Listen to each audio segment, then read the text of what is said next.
एकान्तमा बात मार्दै रमाएको पनि देखेँ। एकान्तमा बात मार्दै रमाएको पनि देखेँ। धोका भयो भन्दै टाउको समाएको पनि देखेँ। एकान्तमा बात मार्दै रमाएको पनि देखेँ। धोका भयो भन्दै टाउको समाएको पनि हुँदा रहेछन् साँचो माया गर्नेहरू पनि यहाँ। कहाँ सबैले धोका दिन्छन्?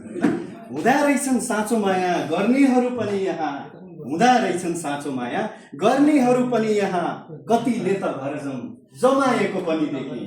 धोका भयो भन्दै टाउको समाएको पनि देखेँ। कतिले त घरजम जमाएको पनि देखेँ।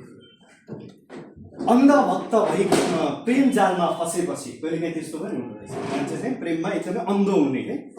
अन्धभक्त भइकन प्रेम जालमा फसेपछि कतिले त बदनाम कमाएको पनि देखेँ।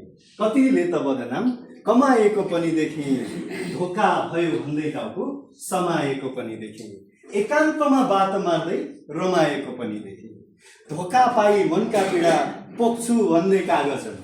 धोका पाई मनका पीडा पोख्छु भन्दै कागजमा।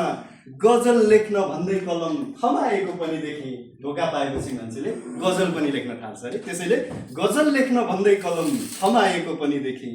कतिले त घरजम जमाएको पनि देखेँ। कतिले त बदनाम कमाएको पनि देखेँ। एकान्तमा बात मार्दै रमाएको पनि देखेँ। धोका भयो भन्दै टाउको समाएको पनि देखेँ। धन्यवाद।